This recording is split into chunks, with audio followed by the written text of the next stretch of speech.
Mesdames et messieurs, on applaudit pour Papa Tchira, s'il vous plaît. Et c'est ainsi qu'on va commencer la séance de ce soir. Aïe, aïe,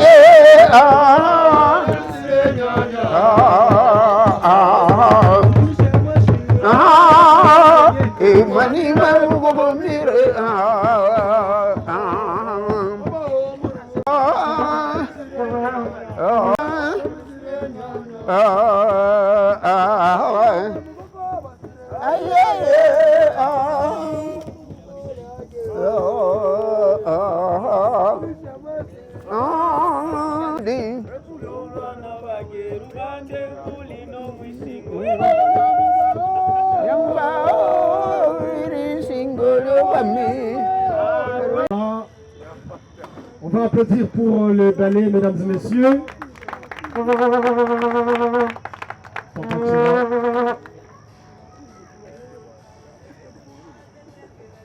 Merci. Ah, on l'a déjà éteint, Dieu merci. Bon, notre camarade Zézé vous a déjà souhaité la bienvenue. Il a déjà dit que c'est la dernière séance de Autour du feu. On ne sait jamais. On ne sait jamais. Si toi tu as envie de mourir demain, moi en tout cas j'ai encore 2 années à vivre. Où est Martial? Ah, mets-toi debout. Viens ici à côté de moi.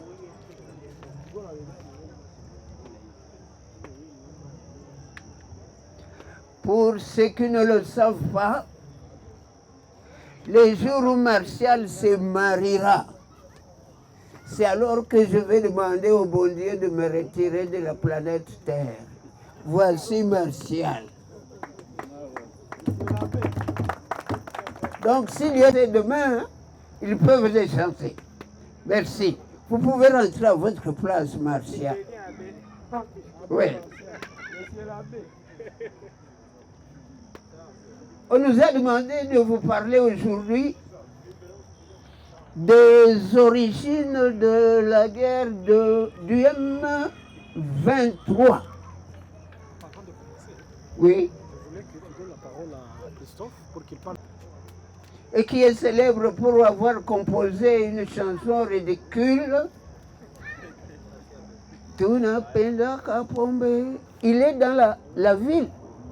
C'est lui qui aurait dû vous parler de ça, parce que son mémoire de licence porte sur M23. Du M23. Quand on dit la guerre du M23, je crois qu'on traduit le Kiswahili en français. On devrait dire notre guerre contre le M23. Beaucoup de gens ne savent même pas ce que signifie M23.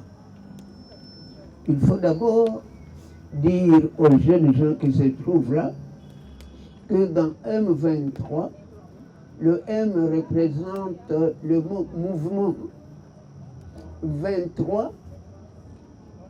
C'est après 23, il y a quelque chose qui manque. C'est le nom du mois. Le ménonyme, comme on dit en linguistique. Le mouvement déclenché le 23 mars 2009. Il y a de cela 13 ans. On nous demande de parler de ses origines. On ne peut pas parler de ce mouvement sans parler de ce qu'on appelle AFDEL.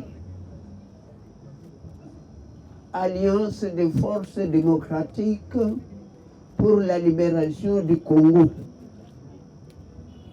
L'AFDEL a été fondée en Ndera, au Rwanda, par le major Gaïtana. Oui. C'est plutôt qui a été fondée au Rwanda par le major Gaïtana. Mais l'AFDEL aussi a été fondée au Rwanda à la suite d'un texte qu'on appelle les accords de Remera. Il faut que vous suiviez, parce que l'opinion joue souvent sur l'Emera et Remera. Les accords de Remera.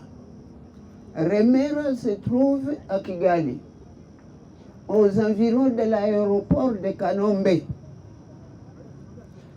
Ce sont ces accords-là qui avaient été signés par 4 personnes.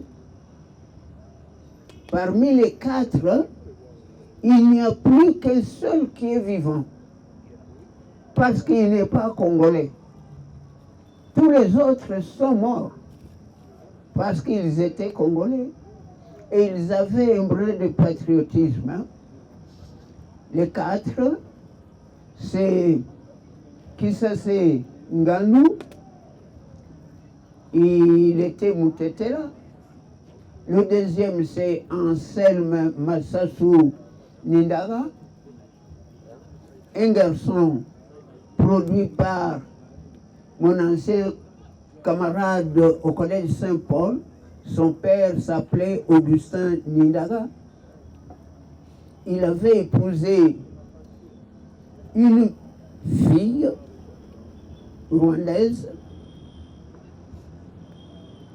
la petite sœur d'une fille rwandaise qui s'était... Il y a une famille rwandaise qui s'était réfugiée à Mobero, et quand nous étions élèves là-bas, nous avons vu cette famille-là. La fille la plus âgée s'appelait Candide. Elle a été épousée par notre ancien enseignant à l'université Lovanium, actuellement UNIKI, M. Rwakazina. Et la petite sœur de Candide a été épousée par Augustin Nindaga. Fabriqué le tabernacle de la chapelle du collège Saint-Paul. Quand vous entrez au collège Saint-Paul, vous allez y trouver un tabernacle très très joli.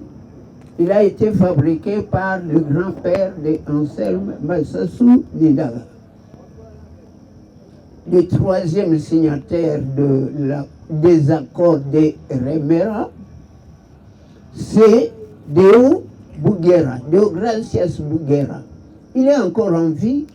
On dit qu'il vit en Afrique du Sud. Ça ne m'intéresse pas de savoir où il vit, parce que pour moi, c'est un ennemi de mon pays. Et le 4e signataire, c'est Laurent Désiré Kabila.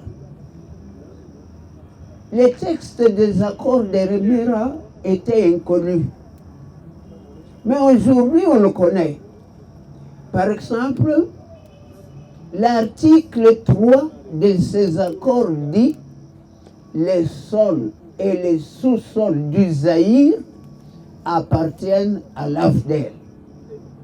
Suivez ça très bien, jeunes gens, parce que c'est ça que nous vivons aujourd'hui. M23 est un arrière-petit-fils de l'AFDEL. Les sols et les sous-sols du Zaïre, c'est-à-dire de la République démocratique du Congo, appartiennent à l'AFDEL. L'AFDEL nous a fait la guerre en 1996.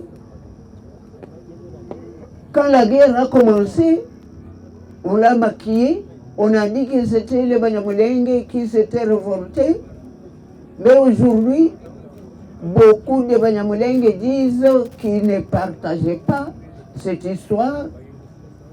Pourquoi?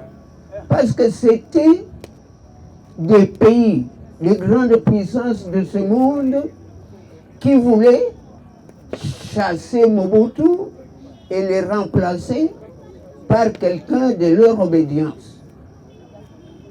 Alors, la guerre a commencé ici à Bukavu. On peut dire que c'est le 23 septembre 1996. C'était un dimanche.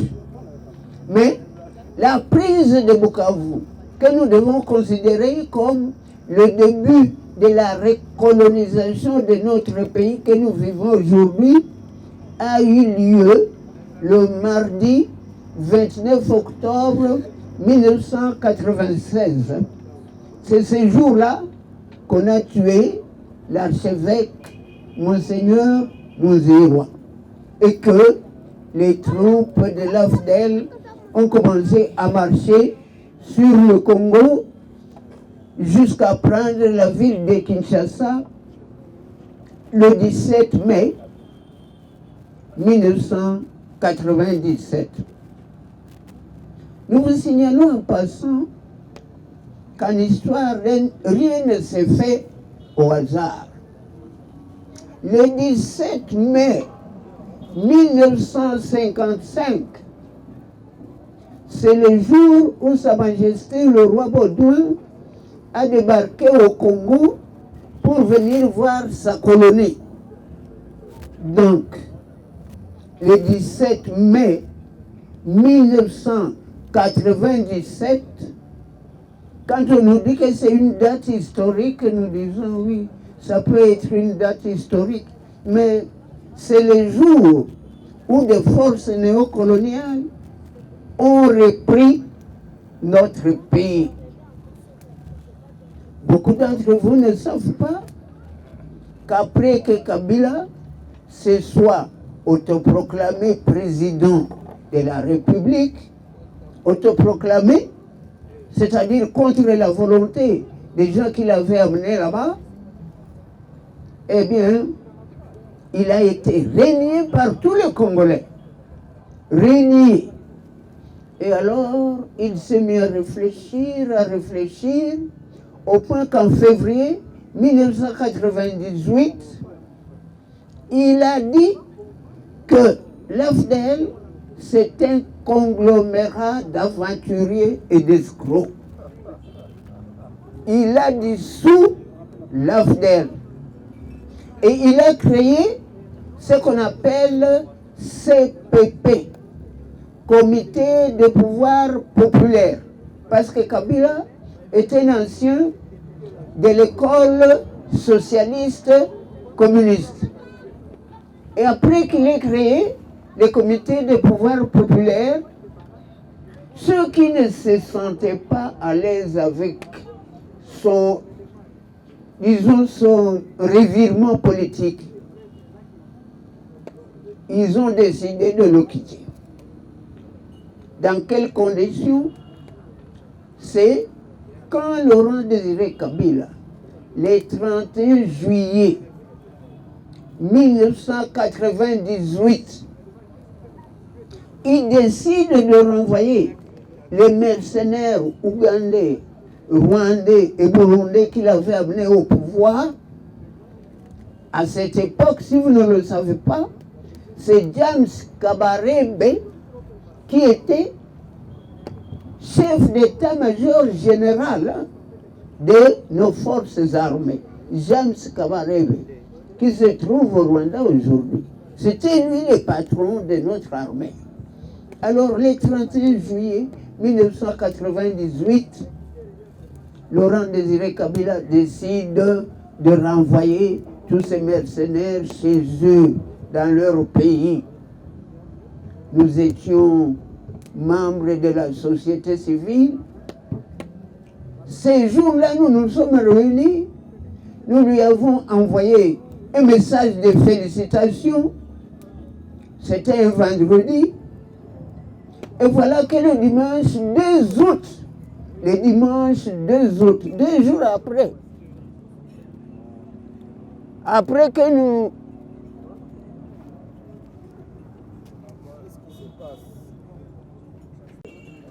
Donc, 2 jours après que nous lui ayons envoyé le message de félicitations, la guerre s'est déclenchée ici à Bukavu. À partir de Goma, tout ce qu'il avait amené à Kinshasa, au pouvoir, ils se sont révoltés, ils ont fondé quelque chose qu'on appelait les mouvements des militaires. Et nous, on a commencé à nous dire, munakuwaka na domo sana, tutaona sasa kwenye mtajifichika, kwa sababu mnamuvumisha kabila wenu, mais sasa barafiki yake bakamkatala. Qu'est-ce que nous avons fait? Nous sommes allés nous cacher quelque part pour fuir les représailles, mais à partir de ce jour-là, Kabila est devenu l'exemple du patriotisme congolais et tous les Congolais se sont ralliés à lui parce qu'il était assailli. Il était assailli par des étrangers. À partir de Goma, on a commencé à larguer des soldats sur Kitona, donc d'un coin à l'autre du Congo. Et à partir de Kitona, on a fait remonter tous ces envahisseurs-là. Pour ceux qui ne le savent pas, Kitona est un centre de formation militaire. Donc quand vous prenez Kitona au Congo, c'est comme si vous avez pris le cœur de quelqu'un. Il y a dans notre pays deux grands centres de formation, Kitona et Kotakoli. Or, ces ennemis-là, qui connaissaient les forces de notre pays, ils ont pris Kitona et à partir de Kitona, ils ont commencé à organiser la remontée vers la ville de Kinshasa. Ils ont atteint même la centrale hydroélectrique de Inga. Et ils ont coupé le courant, à telle enseigne que tout Kinshasa était dans le noir. À partir de ce moment-là, c'était le désespoir. Pour sortir de cette impasse-là, parce que ces gens, après qu'ils ont occupé Inga, ils sont restés là, il fallait trouver une armée capable de les chasser de Inga sans endommager la centrale. Heureusement, Kabila, Laurent Désiré, a fait appel à l'armée de l'Angola. Ce sont des Angolais qui ont chassé ces envahisseurs-là de la centrale de Kitona, et quand ils étaient chassés de là-bas, ils ne savaient plus où partir. Ils ont quand même tenté de remonter vers Kinshasa, mais ils étaient affamés, au point que quand ils arrivaient à Kinshasa, ils étaient exténués. Et vous savez comment on les a ramassés? Ils s'est cachés dans la commune de Massina, comme ça, dans la brousse. Parce que Massina ressemble à une espèce de savane, et la nuit, comme ils n'avaient pas à manger, qu'est-ce qu'ils faisaient? Pendant la journée, ils capturaient les poules des gens. À Massina, c'est presque encore un village, ils capturaient les poules des gens. Et les gens constataient que leurs poules disparaissaient. Alors, les enfants, quand ils ont commencé à chercher les poules le soir, ils ont trouvé des soldats affamés qui avaient mangé des poules crues. Et c'est comme ça qu'ils ont alerté leurs parents. Venez, nous avons trouvé les malfaiteurs qui mangent nos poules. C'est dans ces conditions que ces soldats ont été capturés à Kinshasa et qu'on a commencé à les soumettre à ce qu'on appelle, comment on appelle ça encore? Quand on leur donnait, on leur mettait un pneu au cou et on le brûlait vif. C'est ça. C'est dans ces conditions-là que Kinshasa n'a pas été pris sous Kabila et que nous qui nous trouvions ici, nous avons organisé la résistance à partir de 1998 jusqu'à 2004. Notre ville ici, il faut dire qu'elle a été occupée par les Rwandais pendant 6 ans. 6 ans. De 1996 jusqu'en 2004, 8 ans. Je pourrais vous montrer par exemple un document daté de 2000. Nous voulions commémorer ici un anniversaire de la Déclaration universelle des droits de l'homme au collège. Nous avons envoyé une invitation au gouvernorat. Le vice-gouverneur de cette époque, un docteur en médecine, il a annoté sur la lettre, l'invitation, il a adressé au recteur du collège Al-Fajiri l'instruction de ne pas nous recevoir parce que cette manifestation n'était pas autorisée. Vous, les jeunes gens d'aujourd'hui, vous ne pouvez pas comprendre qu'on pouvait nous empêcher de commémorer la Déclaration universelle des droits de l'homme. Les dames qui sont ici ne savent pas combien de fois il nous a été interdit de commémorer ce qu'on appelle la journée internationale de la femme, le 8 mars. Tout cela parce que nous étions occupés. D'abord par l'AFDEL, qui sera dissoute par Kabila. Ensuite par le RCD, Rassemblement Congolais pour la démocratie. Nous avons beaucoup lutté contre le RCD. Et c'est dans ces conditions que nous sommes partis au dialogue intercongolais. C'est nous, Sud Kivu, qui avions demandé qu'il y ait un dialogue pour réconcilier les gens. Et le dialogue en question, il a commencé à Gaborone. J'étais là. Après Gaborone, au mois d'août 2001, nous sommes allés à Addis Abeba en octobre 2001. Après Addis Abeba, nous sommes allés à Bruxelles. Après Bruxelles, nous sommes allés en Afrique du Sud, février 2002 jusqu'à avril 2002.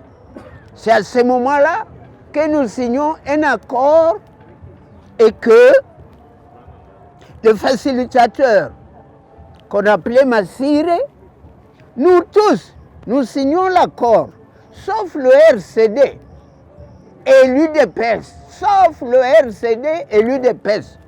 Et on nous dit que cet accord n'est pas juridiquement valable alors que la majorité a déjà signé. L'accord n'est pas juridiquement valable parce que le RCD et l'UDPS n'ont pas signé. Nous sommes rentrés presque main vide et il nous était impossible de rentrer à Bukavu. Nous sommes restés coincés à Kinshasa jusqu'en octobre 2002. En octobre 2002, on a repris les négociations et on a signé ce qu'on appelle accord global inclusif le 17 décembre 2002. Le texte de cet accord, vous pouvez le trouver en annexe à la Constitution de la transition. Si, après l'AFDEL et le RCD, il y a eu le M23, c'est parce que beaucoup de clauses de cet accord n'ont pas été respectées. Voici un exemple. Quand on a signé l'accord et qu'on a dit à nos camarades du RCD que maintenant ils peuvent venir à Kinshasa et entrer dans le gouvernement d'union nationale, Azarias Rouberois. un ancien élève de l'Institut Odari. En 1978, je l'ai vu d'eux. C'était un petit enfant qui venait de Changougou, pieds nus, avec une longue culotte kaki. Quand nous disons qu'il faut maintenant que tous ces messieurs descendent à Kinshasa pour participer à la gestion du pays, voici ce qu'Azarias a dit. Azarias a dit, que signifie pour nous nous rendre à Kinshasa? Aller à Kinshasa, pour nous, c'est la capitulation. Mufungule masikio. Aller à Kinshasa, pour nous, c'est la capitulation. Aujourd'hui, Azarias est à Kinshasa. Mais vous savez que pour lui, c'est la capitulation. Donc, s'il est à Kinshasa, ne croyez pas qu'il est là pour les biens de notre pays. La fois passée, j'ai causé avec Eminamulenge. Il m'a donné la liste de tous les mauvais Banyamulenge. Tous les mauvais Banyamulenge, les Banyamulenge bellicistes, qui sont convaincus que tant qu'ils ne nous ont pas soumis, leur mission n'est pas terminée. Et pour quelles raisons ils doivent nous soumettre? Pour des raisons surtout culturelles et idéologiques. Vous êtes là, vous croyez que vous êtes un homme. Certains Batoussi ne croient pas que nous sommes des hommes. J'ai dit bien certains. Pourquoi? Parce que pendant la colonisation, si vous lisez l'histoire du Rwanda, vous allez trouver que les Blancs disent que le Mutusi n'a rien de nègre que la peau. Ils vont vous dire qu'ils sont des anciens pharaons, ce sont des personnages bibliques, tout ça vous pouvez le lire. Hein? Ils ont inculqué à certains Batusi le complexe de supériorité.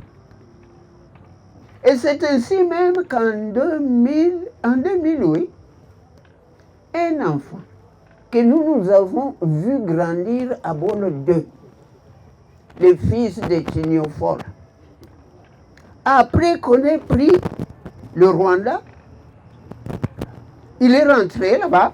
Nous croyons que c'était un Congolais comme nous. Mais en 2000, il revient au bureau de la société civile. Je le revois là, tout brun. Il est devenu rwandais.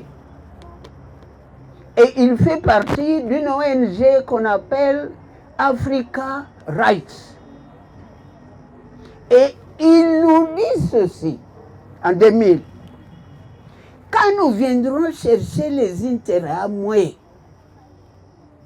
est-ce que vous croyez que nous allons vous épargner, puisque vous avez le même nez que les intérêts à moi?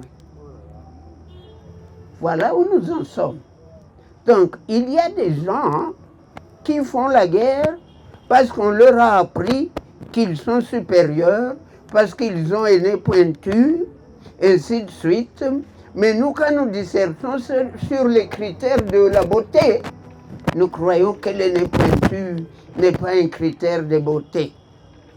Si vous voulez embrasser votre chérie et que vous avez un nez pointu, elle aussi a un nez pointu, je crois que vous pouvez être gêné. D'ailleurs, c'est ce que nous voyons au cinéma. Tandis que nous, avec d'autres nez plats, nous pouvons nous faire des bises. Et n'oubliez pas ce que le plus grand philosophe français avait dit.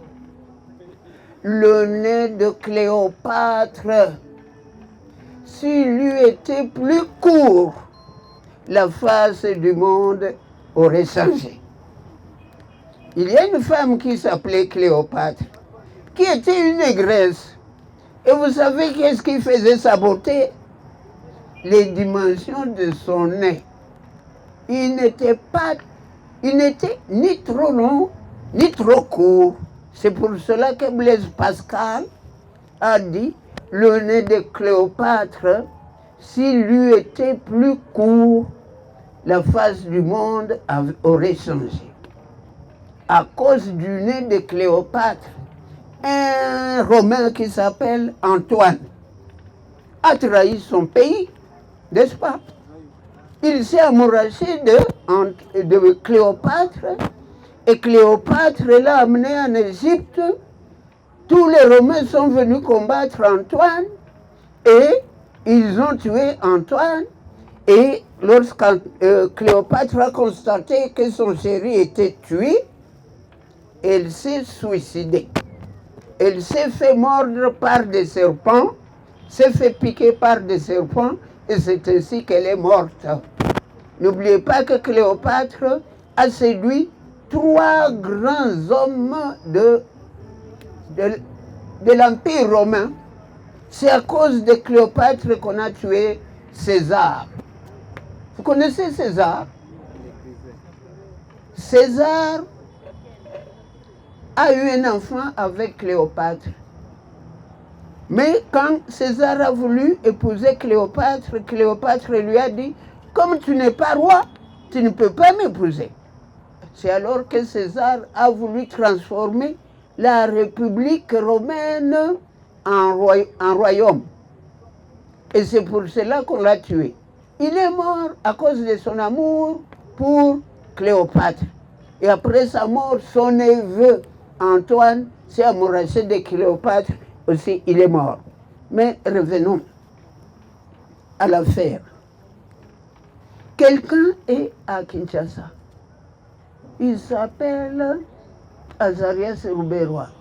Lisez dans vos téléphones tout ce qu'il fait là comme déclaration. Il organise ce qu'on appelle des déjeuners de prière. Déjeuners de prière.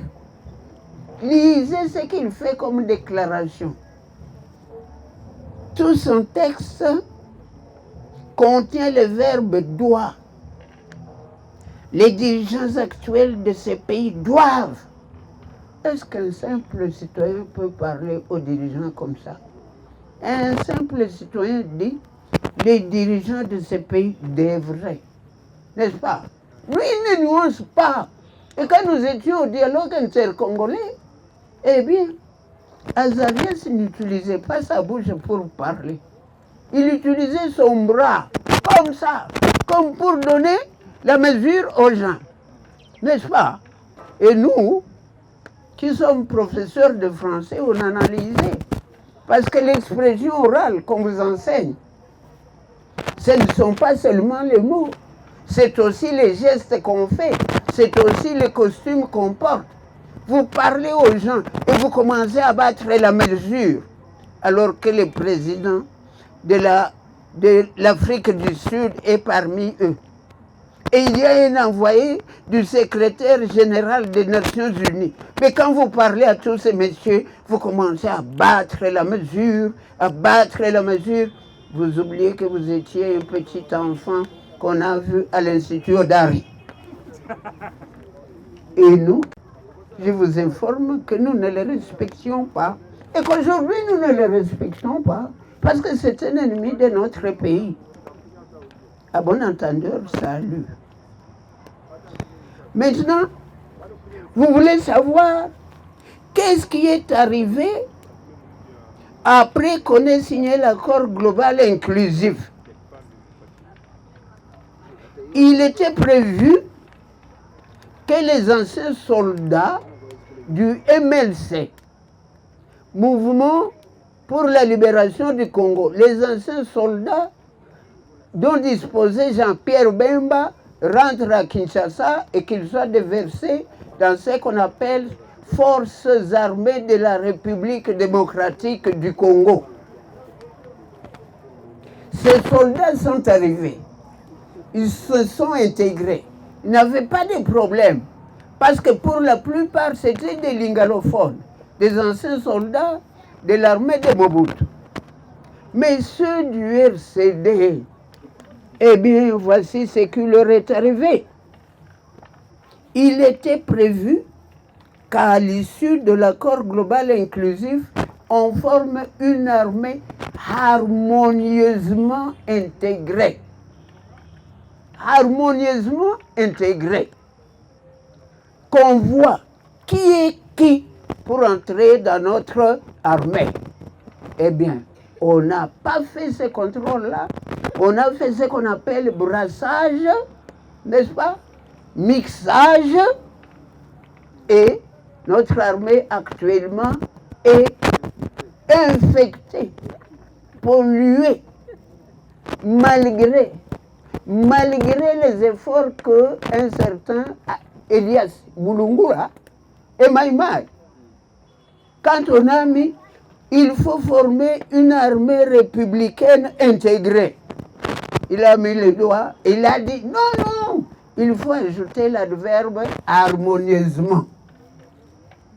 Puisqu'on n'a pas harmonisé l'intégration, l'armée aujourd'hui est infestée de ce qu'on appelle les taupes, les traîtres, les espions. Un ami à nous avait refusé d'aller à Kinshasa. Il s'appelle Laurent Kunda. Nous l'avons reçu ici. Moi, je suis encore vivant parce que Laurent Kunda, quand on nous a relégués à Kisangani, la police, feu Aloïs Mouzalia et maman Régine Moutidjima, qui vit maintenant au Canada, c'est Laurent Kunda qui est venu nous voir et qui a constaté que nous n'étions pas des terroristes. C'est lui qui a tout fait pour que nous rentrions à Bukavu et nous sommes encore vivants. Mais pendant cette période que nous étions à Kisangani, Laurent Kunda a décidé d'aller se présenter comme fiancé d'une fille de monsieur le directeur de la RVA, et Mouchi. Il nous a pris comme Sébastien Mouka. Et nous sommes allés. C'est nous qui avons conclu le mariage. Laurent Kunda est notre beau-frère. Et quand il nous a renvoyés ici, il nous a fait escorter par quelqu'un qui est encore ici à Bukavu. Il s'appelle Masumbuko. Il a dit, rentrez à Bukavu, plus personne ne vous fera du mal. D'ailleurs, si quelqu'un vous fait du mal, voici. Masumbuko est encore ici. Donc si nous sommes encore en vie, c'est à cause de Laurent Kunda. En 2002, après qu'on ait signé l'accord global inclusif, il y en a qui ne voulaient pas aller à Kinshasa parce qu'ils craignaient d'être tués. Et parmi eux, il y a Laurent Kunda. Moi-même, je suis venu à Bukavu au moment où il était difficile pour nous autres de venir, mais je suis venu et je l'ai rencontré. À ce moment-là, les mauvais gens du RCD avaient fondé un autre lobby qu'on appelle FLEC. Nkunda était là-dedans. Je lui ai dit, descendez à Kin, on ne vous fera rien. Il a refusé.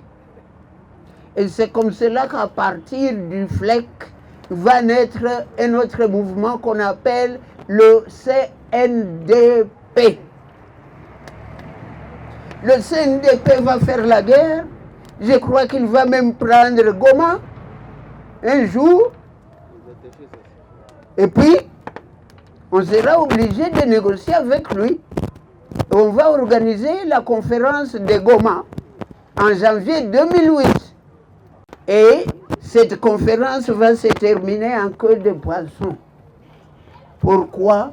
Parce que le CNDP représenté par Nkunda, on va signer un acte d'engagement pour dire nous mettons fin à la guerre, mais Laurent Nkunda n'est pas arrivé pour signer, pour engager le CNDP. Notre président, Joseph Kabila, était là, Feu Malou Malou était le président de cette conférence avec Kamere. Après qu'on ait terminé les assises, il y a eu ce qu'on peut appeler des extra times. Qu'est-ce que c'était? C'était les Banyamulenge qui demandaient qu'on leur donne un territoire. Un territoire. On dit à Kamere, ben, les assises sont clôturées. On ne peut plus se réunir.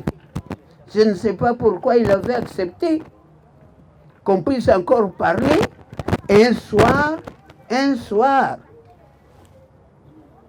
il doit nous appeler maintenant pour décider si oui ou non on va donner un territoire au Banyamulenge. Mon fils Marcelin était là. Je lui avais dit, n'allez pas. J'étais étonné de le voir devenir plus téméraire que son père. Et il a filmé. Il a filmé. Vous savez ce qu'il a filmé? Est-ce que vous connaissez Kaozi Aliroa? Ali Espé. Il marche avec des béquilles, n'est-ce pas? Ces jours-là, il est allé devant le podium et il a commencé à menacer Kamere comme ça avec sa béquille. Si vous accordez un territoire à ces gens-là, eh bien, je crois que Kamere avait compris, on n'a pas accordé le territoire au Banyamulenge. Et Joseph Hassand avait prononcé, avait été acheté. Bon. Oui. D'ailleurs, au moment où Hassand a parlé, Hassand c'était Moubembe. Au moment où il faisait sa déclaration, Kamere lui a dit, est-ce que vous n'avez pas peur de Azarias? Et Joseph Hassand, non, je le vois, il ne fera rien. C'est pour vous dire que vous, les jeunes gens, vous avez un rôle important à jouer dans l'avenir de ce pays. Alors, comment le M23 est né? Quelles sont les causes? Première cause, on n'a pas donné un territoire au Banyamulenge. On n'a pas fait de Laurent Kunda le chef d'état-major des forces armées de la République démocratique du Congo. Voilà. C'est ce qu'aujourd'hui réclament encore ces messieurs du M23. Il faut qu'on donne un territoire au Banyamulenge. Et vous savez que le territoire de Banyamulenge a comme frontière Kamanyola, le port de Kalundu, Mushinga, Kamituga.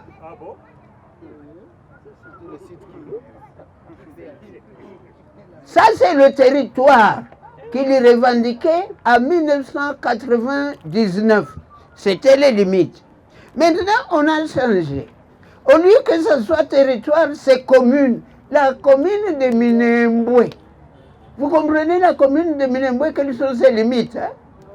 Hein? Elle se trouve, Minembwe, c'est physique. Mais, si, d'ailleurs, la commune a déjà été, si vous voulez, juridiquement, elle existe. Mais quand on constate que la commune de Minembwe a comme englobe le territoire de d'Uvira, elle arrive jusqu'à Kamanyola, prend le territoire de Walungu, elle arrive jusqu'à Mushinga, territoire de Walungu, elle arrive jusqu'à Kamituga, territoire de Mwenga. On dit, ah, ça c'est quel type de commune? Les géographes sont là. Mais curieusement, puisque la commune existe et qu'elle n'a pas été créée par l'Assemblée provinciale, parce qu'à partir de l'article 3 de notre Constitution, c'est notre Assemblée provinciale qui peut décider de nouveaux découpages. Ce territoire juridiquement n'existe pas. Dans quelles conditions, cette commune justement, dans quelles conditions elle a été créée? C'était pendant une période de campagne électorale. Le gouverneur Nyamugabo avait démissionné parce qu'il était candidat. Le ministre de l'Intérieur, Mukubito Choma Choma, qui le remplaçait, était malade. On l'a transféré en Afrique du Sud. Il est allé mourir là-bas. Maintenant, c'est lui qui faisait l'intérim. Notre collègue, je m'appelle Roy Kenya, ministre de l'Éducation, on vient, on lui dit, faisons ceci. Et il signe. Vous voyez, et il signe. Aujourd'hui, cette commune-là, juridiquement, n'existe pas. Et vous comprenez pourquoi elle ne peut pas exister. Elle a des dimensions inimaginables. Oui. N'oubliez pas que le Rwanda a les mêmes dimensions que notre territoire de Chabunda. Alors, comment une commune peut avoir des dimensions plus vastes que celles d'un pays, de deux pays? Et Chabunda est 3 fois plus grand que le Rwanda. Vous comprenez, jeunes gens. Ce que nous faisons, ça s'appelle polémologie. Étude scientifique des guerres. Polémologie. À partir du grec polémos qui signifie guerre. Guerre, polémos, guerre. Et de logos, science, discours. Pourquoi on nous fait la guerre? Je l'ai déclaré, je crois, dans un numéro de Vision Grand Lac. On nous fait la guerre parce qu'en français, il y a un proverbe qui dit « Qui terre a, guerre a ». Vous vous souvenez? Qui terre a, guerre a. Si vous avez une terre fertile, ne vous étonnez pas que des gens commencent à vouloir vous exproprier. Mais j'ai déjà dit, je ne suis pas là pour enseigner l'accord en genre et en nombre. Je suis là pour enseigner l'idéologie. Et l'idéologie, c'est quoi? Le patriotisme, n'est-ce pas? Le patriotisme, l'africanisme et l'humanisme. Pour moi, Moutou di Moutou. Vous connaissez ça? Moutou di Moutou. Mais il y en a qui croient que Moutou, c'est Moutou. Moi, je suis supérieur à un tel. Lui, mais inférieur. Ne croyez pas à ça. Si vous voulez,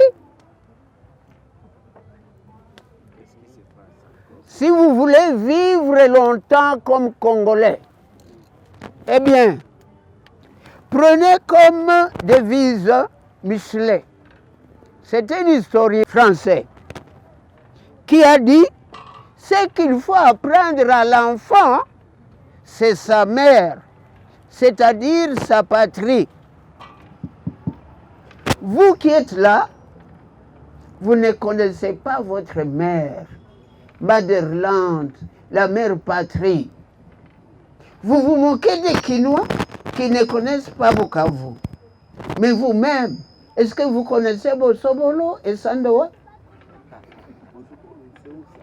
Ah, c'est où ça? Ah, c'est une partie de votre pays, de notre pays. Voici pourquoi vous m'avez posé la question, les origines de la guerre du M23. Cette guerre perdure parce que vous ignorez la philosophie de l'histoire. Voici ce qu'on dit en philosophie de l'histoire. Un battement d'ailes des papillons.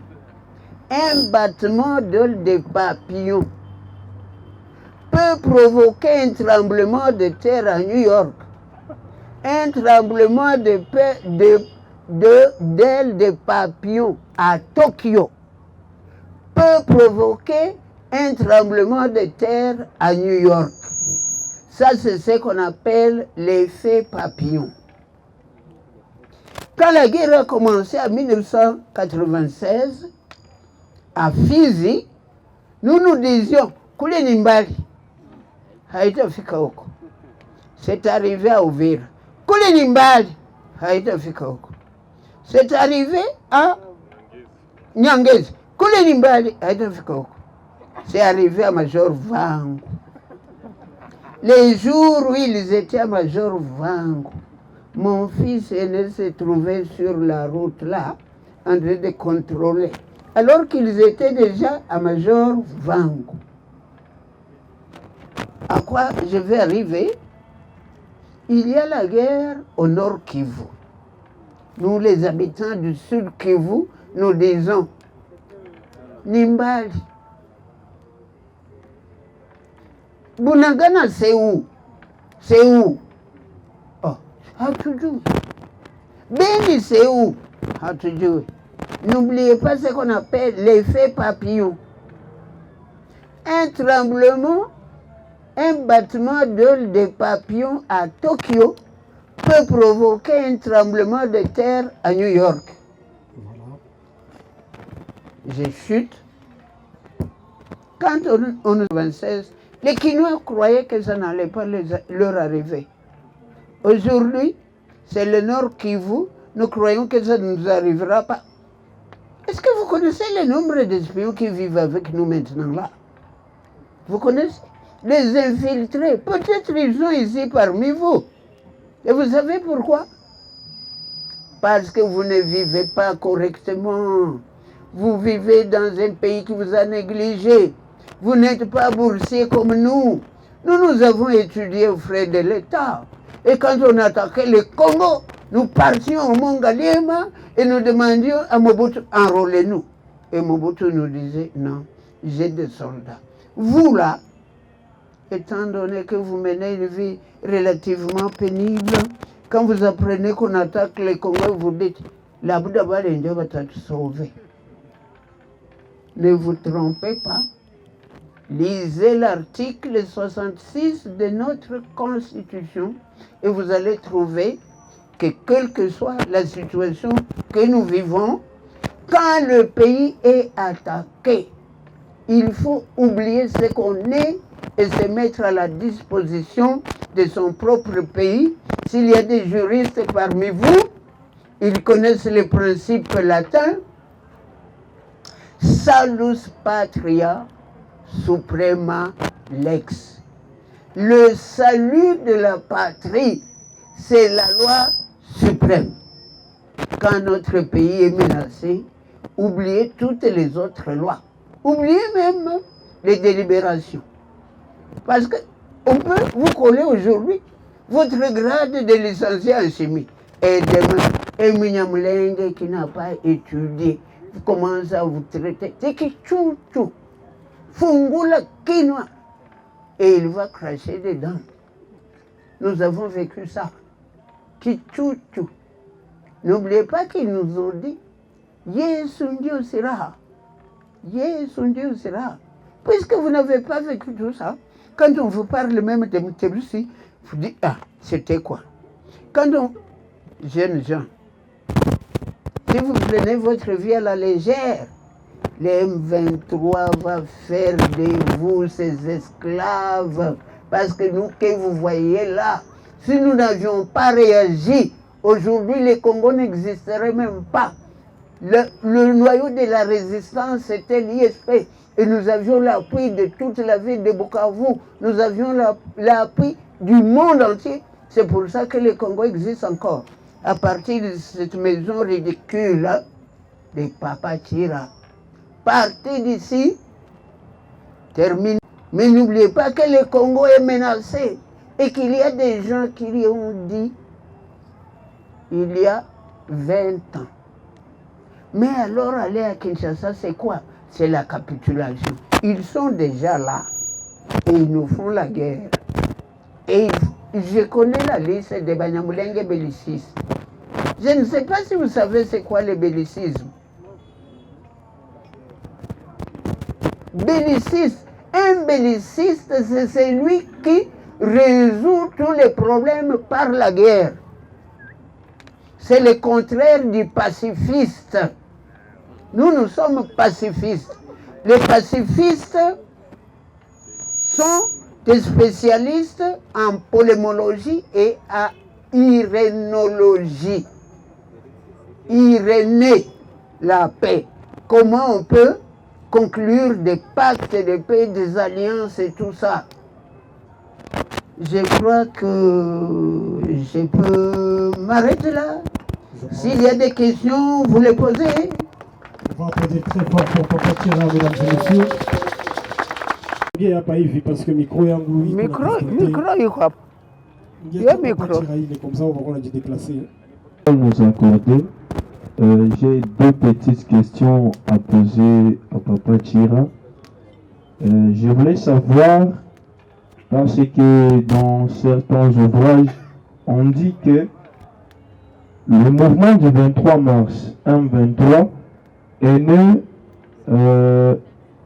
en 2009, le 23 mars 2009, par un accord qui a été signé par le Congrès national de la défense du peuple, qui a été dirigé par Laurent Nkunda.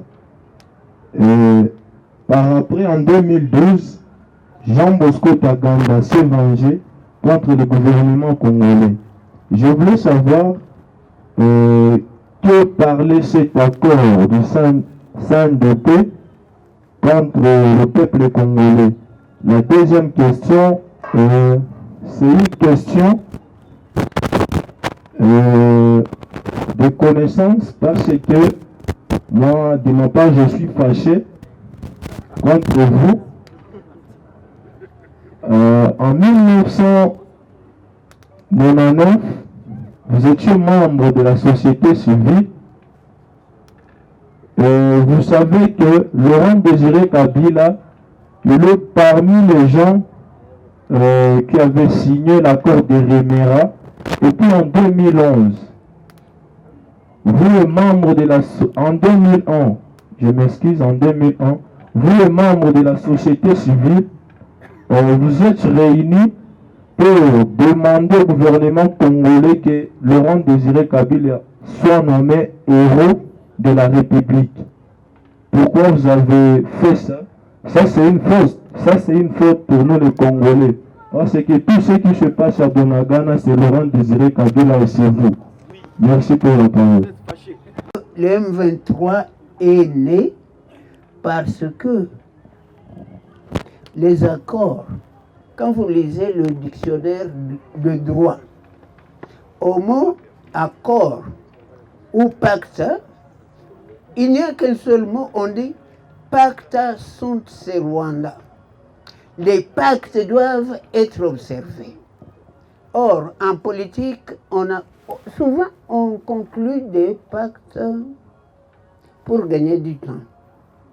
On dit j'embrasse mon ennemi pour mieux l'étouffer.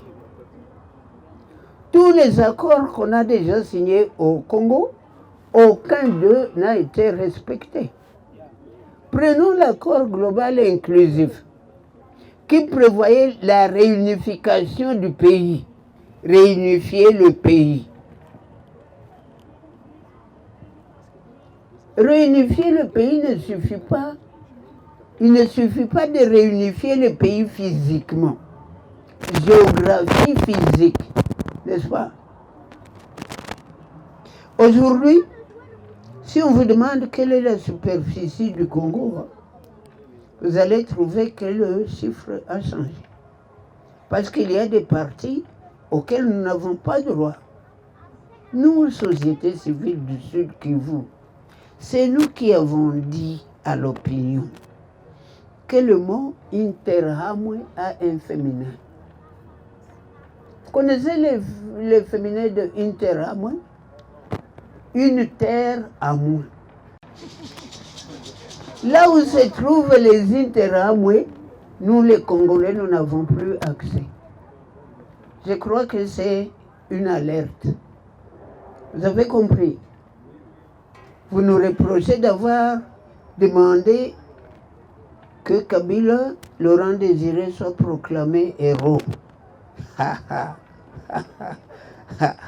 Vous ignorez l'histoire du Congo. Pourquoi Kabila avait-il été tué? Et à quelle date?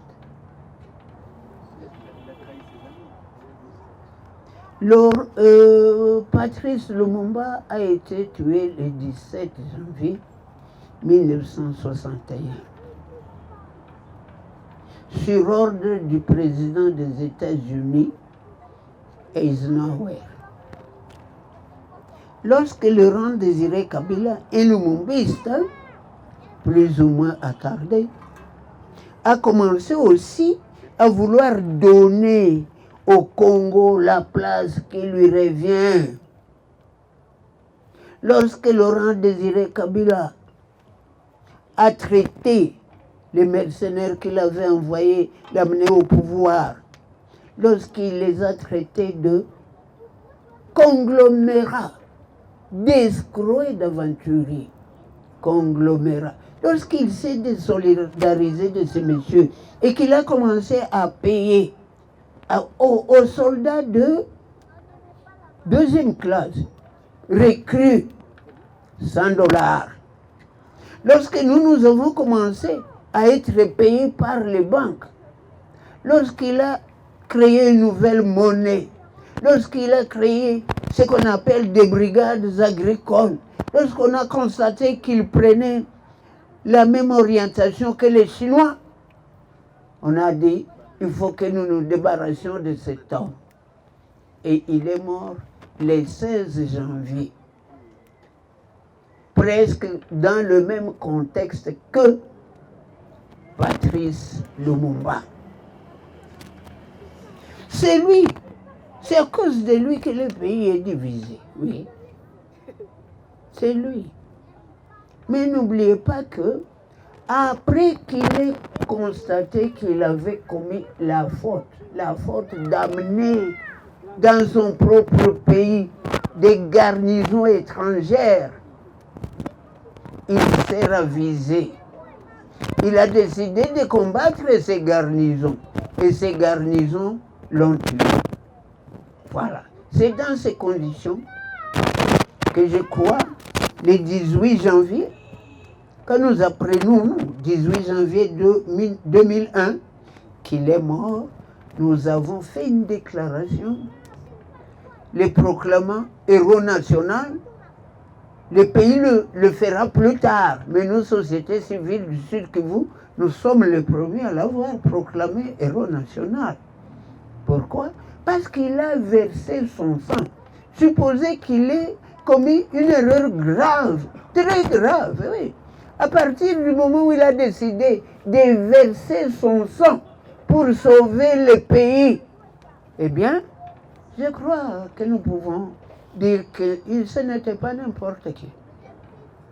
C'est quelqu'un qui s'est ravisé. Voilà. Nous allons prendre Alexis Patard, qui est un artiste qui nous vient de...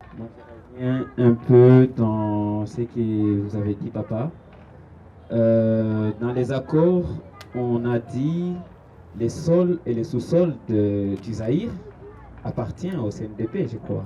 À l'AFDEL. À l'AFDEL. Et je pense que c'est sur base de cela qu'est parti ce soulèvement ou cette guerre qui nous amène aujourd'hui jusqu'au 23. Oui. Alors ma question, est-ce que lorsque on a proclamé la République démocratique du Congo, le changement de l'appellation du pays, est-ce qu'il n'allait pas dissoudre cet accord parce qu'on allait se dire, on a signé un accord sur les Zaïre, maintenant nous sommes dans la République démocratique du Congo, cela pouvait changer. Ça c'est ma première question. Est-ce qu'on n'avait pas les moyens de dissoudre cet accord vu qu'on avait changé l'appellation du pays? La deuxième question c'est, partant de vous-même, votre conviction, Papa Tchira, que faut-il faire aux Congolais actuels de mettre fin à ces agressions masquées par les M23? Merci. Je vais commencer par répondre à la deuxième question. Philosophiquement, il est dit Si vous vous faites vert, ne vous étonnez pas que vous soyez écrasé. Vous avez compris, cher ami artiste? Si vous vous faites vert, les vers de terre, ne vous étonnez pas que vous soyez écrasé. Vous vivez à Goma, n'est-ce pas? Vous êtes voisin du parc national de Virunga. Dans ce parc-là, il y a des lions. Chaque lion a des griffes. N'est-ce pas? Il peut se défendre. Mais une loi coloniale stipule que nous, les civils, nous ne pouvons pas porter des armes. Hein? N'est-ce pas? Au point que, quand un petit enfant Kadogo de 14 ans arrive chez vous, puisque vous êtes civil, vous n'avez pas d'armes à feu, vous vous cachez sous les lits, n'est-ce pas? Alors que dans le parc, chaque lion a ses griffes. À bon entendeur, salut. J'ai fait quelques mois à l'armée et on m'a dit ceci. Monguna Sokiobo à Kobomayo. L'ennemi, si vous ne le tuez pas, il va vous tuer. J'ai appliqué la même stratégie, le même principe aux équipes de football que j'entraînais. Et même à mon équipe de basketball. Si vous ne marquez pas des paniers, l'adversaire va marquer des paniers et nous serons battus. Marquez des paniers, marquez des buts. Si vous ne les marquez pas, nous allons sortir du stade la queue entre les pattes. Question. On dit que les M23 peuvent être au nombre de 3 000 soldats.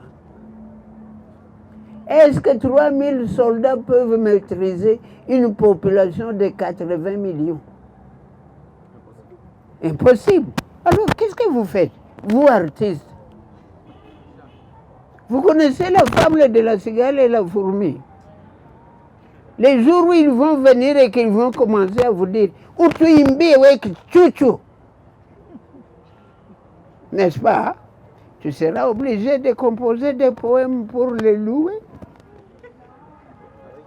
Et à la fin de ta vie, ceux qui écriront ta vie, ils vont dire « En fin de compte, il a fini par trahir son pays. Il est devenu collabo. » Que devons-nous faire? Défendre le pays, bec et ongle. Moi qui vous parle, je n'ai qu'une seule arme. Ça s'appelle le bagou. Le bagou. En Kiswahili, domo. Domo. Je suis l'école de la jungle congolaise, les colibris. Kale kandeke kadogo kadogo. Quand vous passez, njoo kale kachira kiko kanasema, mweni same. Nisikufe sawa muhindi yenye banavunja, hata muhindi na inalia kidogo. Vous comprenez, vous artistes, soyez les colibris. Et si vous savez tirer, n'ayez pas peur. Frantz Fanon est allé mourir en Algérie. Vous connaissez Frantz Fanon? Lord Byron est allé mourir en Grèce en 1830. Nous, les artistes, les vrais poètes, nous devons être des hommes d'action, prêcher par l'exemple et ne pas nous cacher sous les lits ou nous taire. Bataniou, ni kanyamaza bataniou. Useme, usiseme, batakuwa tu. Ça, c'est ma base. Merci. Il n'y a pas de possibilité de rompre cet accord. Le texte porte sur Zaïre. Mais on était déjà en République du Congo. C'est la même chose. Hein? Quand je m'appelais Gervais Tiralouiro tout court, après que j'ai commencé à m'appeler Tiralouiro en Kouzimam, c'est la même personne. Il peut changer de nom. mais c'est le même homme. Le pays peut changer de nom, mais ce sera le même pays convoité. Ça va? Lisez le livre de Mbokolo et Likia, les continents convoités, l'Afrique. Et le Congo est le pays le plus convoité.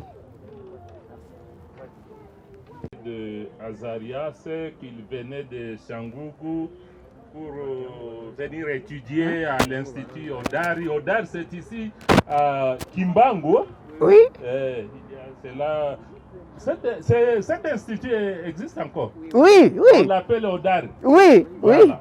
oui. Et qu'il venait en culotte kaki. Oui. Et pieds nus. Voilà. De Sangougou. Et il y a une semaine, dans les réseaux sociaux, on a montré la liste des Rwandais qui se sont enrichis au Congo.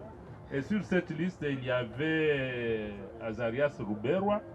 Effectivement, on disait qu'il est venu du Rwanda. Mais il y a un autre historien, un jeune, qui a dit qu'il a travaillé à Fizi. Et il a réagi à ce message en disant qu'il connaît chez Azarias à Minembwe. Il a parlé même de sa famille. Alors, comme c'est récent, j'ai voulu comprendre la réalité. Est-ce qu'Azarias venait du Rwanda ou de Minembwe? Voilà, c'était ça ma première préoccupation. Je pense actuellement on est en train de parler d'une loi.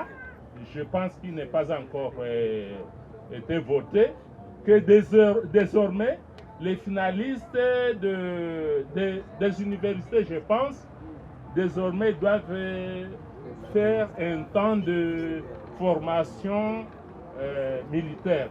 Vraiment, je pense que ça serait parmi les solutions qui peuvent vraiment nous aider à nous défendre.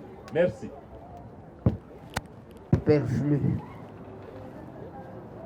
L'article 62 de notre Constitution, elle stipule déjà qu'après avoir terminé le cycle secondaire, on doit aller à l'armée.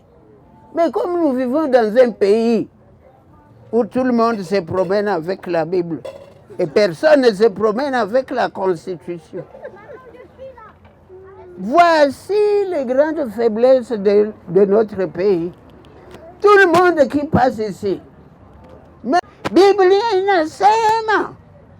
Avez-vous déjà entendu quelqu'un vous crier? Katiba ya nchi yetu inasema. Tu l'as déjà entendu? Cette aliénation-là a conduit au fait que on ignore l'article 62 de notre Constitution qui stipule que tous les jeunes gens, après l'école secondaire, devraient aller à l'armée. Mais il y a armée et armée. À supposer que nous terminions l'école secondaire à 1 million de jeunes gens.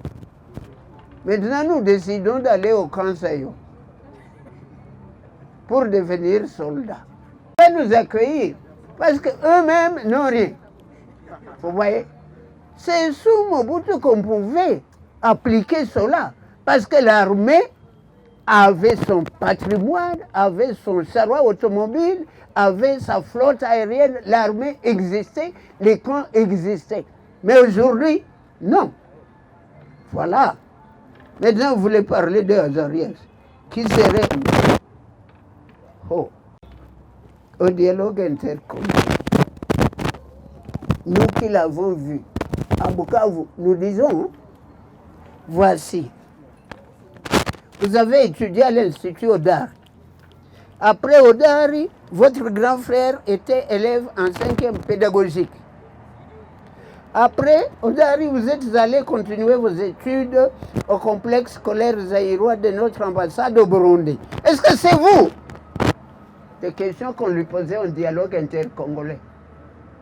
C'est moi qui les lui posais. D'où vient que vous vous appeliez Ruberwa, maintenant c'est Ruberwa? Où est passé le G de votre identité? Parce qu'en philosophie, on dit A est identique à A. Si quelqu'un s'appelait Ruberwa et qu'il devient Ruberwa, il n'y a plus d'identité. Est-ce que c'est vous? Est-ce que c'est vous les petits enfants là que je voyais? Vicky Katouma, elle est venue ici, une femme de Kalemi. Elle a dit, nous connaissons cet enfant. Il a terminé ses études à l'Institut de la Lukuga, chez nous à Kalemi. Et il demandait à des familles zariroises de l'adopter parce qu'il n'est pas congolais. Est-ce que c'est vrai? Répondez. Il n'a pas répondu. Madame Rumbu de Lubumbashi. Oui, nous sommes étonnés de voir que Maître Mbouyou, avocat, a eu dans son cabinet quelqu'un qui s'appelle Azarias Ruberwa comme avocat.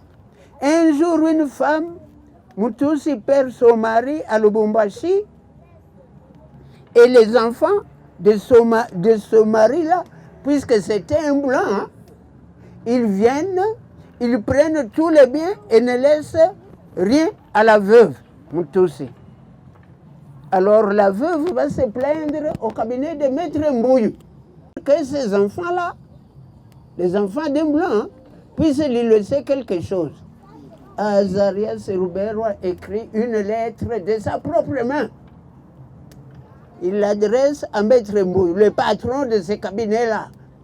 Il écrit: en tant que Rwandais connaissant la législation de votre pays, je crois que je suis l'avocat le plus qualifié pour plaider la cause de cette veuve. Vous allez retirer tout ça. Une lettre venant de Minembwe va retirer tout ça. Vous allez effacer cette lettre-là. Vous lui-même avez écrit: en tant que Rwandais, connaissant la législation de votre pays, je crois que je suis l'avocat le plus qualifié pour plaider la cause de cette veuve. Demandez à votre ami là, de Minembwe d'effacer cette lettre écrite par Azarias lui-même de sa propre main, après ses études à l'université de Lubumbashi en droit. Vous savez que les écoles ont des archives, hein, que vous ne pouvez pas détruire. Vous pouvez détruire, hein. Vous pouvez vous appeler Moïse Nyarugabo, mais si dans une école vous appelez Moïse Nyarugabo, ça restera Moïse Nyarugabo. Vous avez suivi? Merci, j'espère. L'homme là, l'homme qui vous a trompé, il vous a trompé. Il faut fréquenter les vrais Banyamulenge qui veulent vivre ici et qui condamnent ces bellicistes-là qui veulent nous dominer. Notre histoire, notre identité, il est 20h15. On devrait normalement finir depuis... religieusement, avec beaucoup d'attention. Ce speech nous a beaucoup appris encore par rapport au M23 et tout son parcours. Mais ma question s'articule autour de la dite communauté internationale. Nous avons dit que nos agresseurs sont appuyés par la communauté internationale. Et je voulais savoir quelle est la lecture que vous faites autour de ça. Parce que même les jours de l'inauguration, je ne sais pas, ou de l'implantation de la dite commune de Minembwe, on a vu la présence de l'ambassadeur des États-Unis sur place. Et donc, la communauté internationale a cautionné tout ce qui se passe autour de ça. Alors, quelle est la lecture que vous faites autour de ça? Merci. Quand ça ne fait pas la souveraineté nationale, est-ce que c'est commune? Contre la volonté de tout un peuple. La souveraineté nationale appartient au peuple. Vous suivez? À moins que vous vous fassiez vert. Et on va vous écraser. Nous avons pendant des années et des années affronté des ambassadeurs des États-Unis qui nous disaient faites ceci et que nous leur disions nous ne pouvons pas faire cela. Parce que vous-même, vous ne l'avez pas fait. Quand vous étudiez l'histoire des États-Unis, il y a eu aux États-Unis une guerre de sécession Alors, pourquoi eux, qui ont combattu une guerre de sécession chez eux, peuvent-ils favoriser des guerres de sécession chez nous? Il faut renvoyer la balle. Ils ont déjà fait morceler beaucoup de pays, notamment le Soudan. Hein? N'oubliez pas que le Nigeria a été morcelé aussi. N'oubliez pas que l'Égypte est morcelée. Non, pas l'Égypte. L'Éthiopie est morcelée. Asmara, où nos léopards avaient gagné pour la première fois la Coupe d'Afrique des Nations en 1968. C'était une ville de l'Éthiopie. Mais aujourd'hui, Asmara, il se trouve dans un autre pays. Et aujourd'hui encore, les mêmes Éthiopiens subissent une tentative de morcellement. Les États-Unis d'Amérique ont 8 faisceaux horaires. 8. Nous en avons 2. Et ils nous disent que nous sommes trop vastes. Il faut couper. Mais ils sont 8 fois plus vastes que nous. Et si vous acceptez cette affaire-là, vous êtes parti pour la gloire. Donc, l'Américain était là, mais c'était pour voir si vous êtes des hommes ou des animaux. Mais comme vous avez résisté, il va dire non, nous ne pouvons pas faire quelque chose qui brise la fierté des Congolais. Voilà, merci. Ouais, quelque chose de particulier, mais je voulais préciser ici que par rapport à la question de notre papa qui était assis ici, je voulais savoir, qui a signé un ouvrage qui a été produit par un jeune historien et qui disait qui un peu contredisait le fait que Roubaix soit rwandais. Je crois que la meilleure des questions à se poser, c'est à quel moment les parents de Roubaix arrivent à Minembwe. Parce que moi, personnellement, en 2009, je ne suis pas comme Papa Tchira qui va préciser les dates. C'est pas est-ce que c'est avant les dialogues ou après le dialogue, mais j'ai participé, je connais le village où habitaient les parents de Roubaix à ce moment-là. Ça s'appelle Kalingi, vers le marché, lorsqu'on parle de la paroisse de Minembwe, ce centre qu'on appelle d'ailleurs Bagdad. Et Roubaix est arrivé à Minembwe pendant que j'y étais, et j'ai participé aux obsèques de celui qu'on a présenté comme son père. Je ne sais pas si c'est vrai ou c'est faux, mais à quel moment il arrive à Minembwe? Ça, c'est la bonne des questions. Et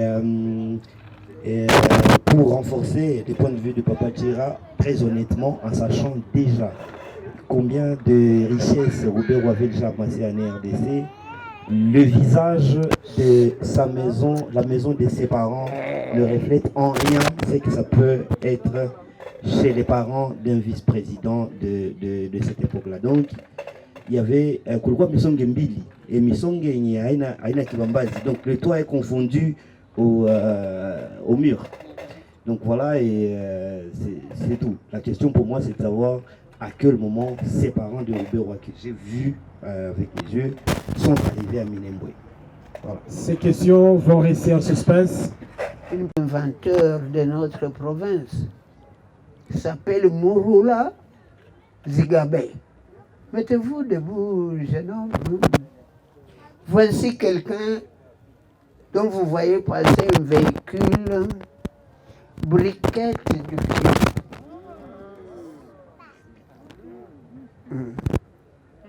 C'est ce qu'on appelle personnes ressources non exploitées. Si on faisait recours à des personnes comme ces jeunes hommes, nous aurions de très belles routes. Même les ruelles seraient solidifiées par des briquettes. Comment vous fabriquez ces briquettes? Profitez de ça pour dire aux gens, à tous ces fainéants qui nous disent qu'ils ont des licences en chimie et sont capables de fabriquer le kinda-kinda. Je suis le fondateur de Briquettes du Kivu. Et dans Briquettes du Kivu, on convertit les déchets biodégradables, c'est-à-dire peau de banane, épluchures de canne à sucre, épis de maïs, tout ce qui est détritus de légumes, en braise écologique que nous appelons briquettes du Kivu. Mais aussi nous convertissons les déchets alimentaires en protéines à travers l'élevage de mousses soldats noirs. Ouais, merci. Est-ce que vous y avez compris quelque chose? Merci. Ce sont des jeunes que nous appelons des jeunes novateurs. Des jeunes novateurs. Y a-t-il un autre ici qui se présente? Il y a aussi Josaphat. Créé par lui-même. Et c'est plutôt le confinement écologique que j'avais mis en place où j'allais me confiner dans les lacs parce que finalement, considérant qu'il y avait une forme de vie qui était capable d'être vécue sans contact entre les humains, et c'est un microbe qui ressemble à rien qui nous a permis de le comprendre. Ça s'appelle coronavirus.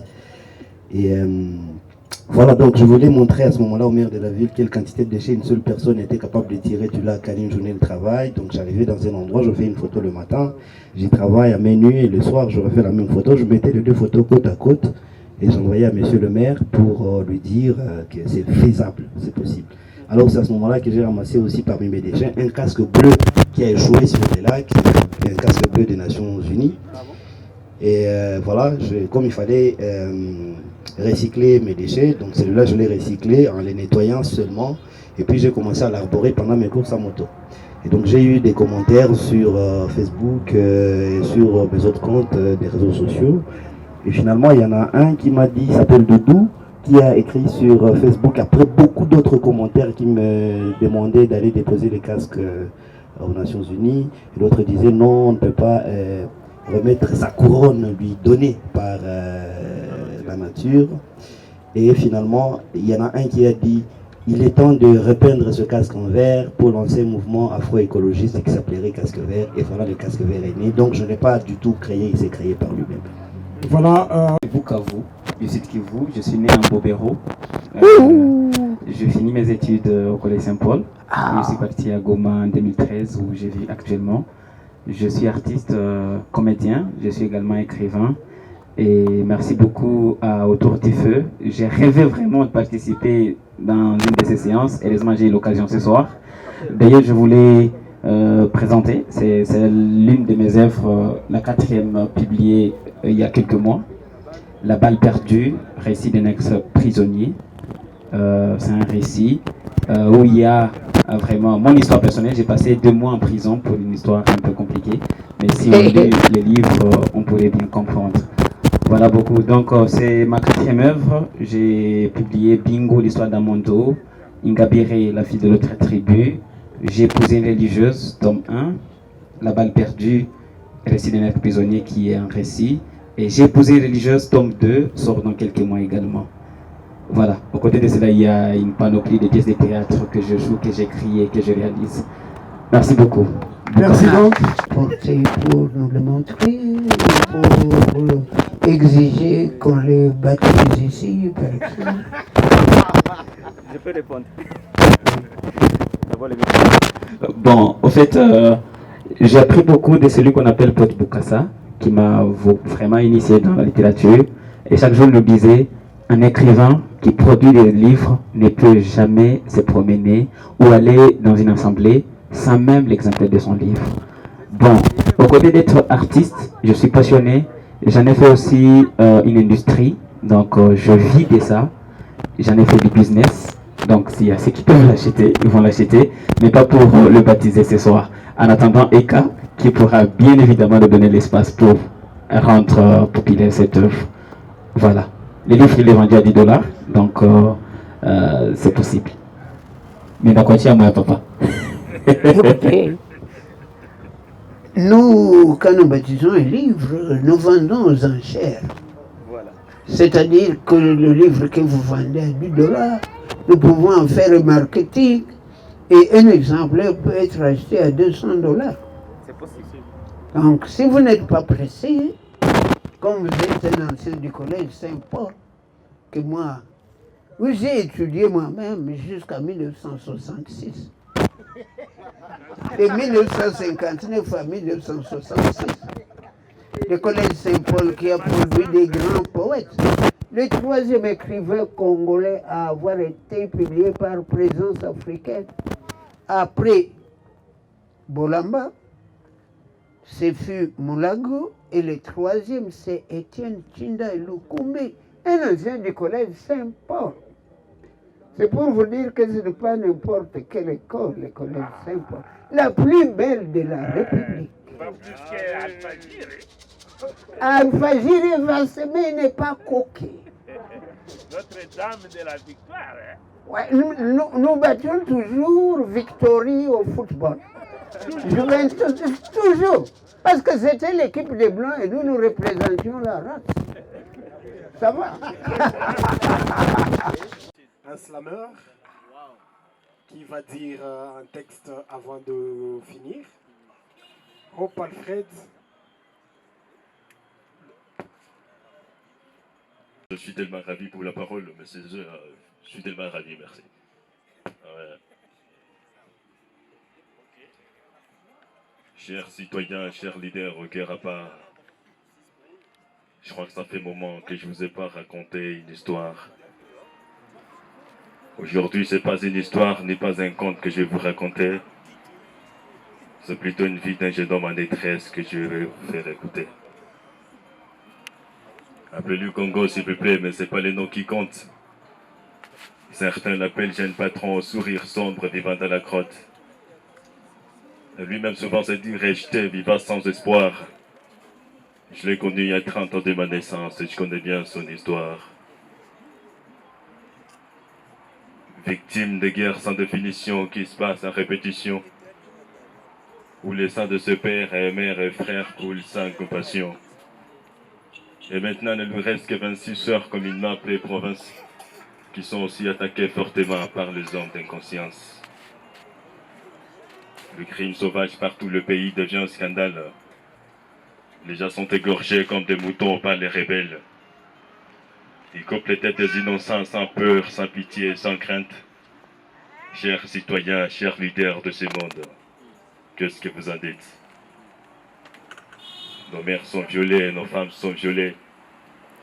Nos sœurs sont violées et parfois nos biens sont pillés.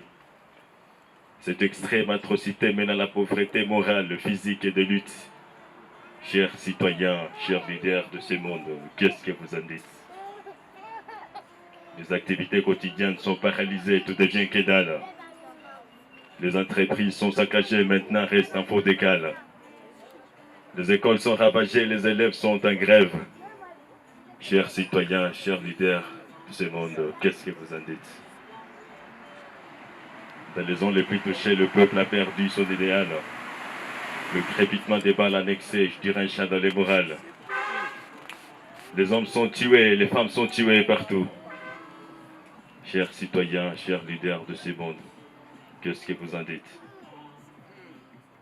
Il y a des déplacements massifs de populations victimes d'agressions qui divagent partout sans destination exacte ni d'orientation. Cette extrême atrocité mène à la pauvreté morale et de l'élite. Chers citoyens, chers leaders de ce monde, qu'est-ce que vous en dites? Chers citoyens, chers leaders de ce monde, je crois que vous êtes au courant de ces troubles violents de notre histoire. Notre cher beau pays lance le cri d'alarme avec les larmes du calme, en exprimant le drame du blême qui assomme son âme que je clame. Chers citoyens, chers leaders de ce monde, aujourd'hui ce n'est pas une histoire ni pas un conte que je voudrais vous raconter. C'est plutôt une histoire, une vie d'un jeune homme en détresse que je voudrais faire écouter. Merci beaucoup. Applaudissez pour votre... Prenons rendez-vous. Papa Tira dit que tu n'as pas de rendez-vous l'année prochaine. Prenons rendez-vous à la fois prochaine. Avec plaisir, avec le même plaisir. Avec la même ambiance. Avec...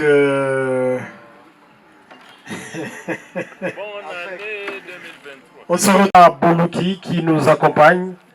Nous sommes l'espace culturel Kwetu Art. Maboko Makasi pour Papa Tira qui nous accueille ici et maintenant.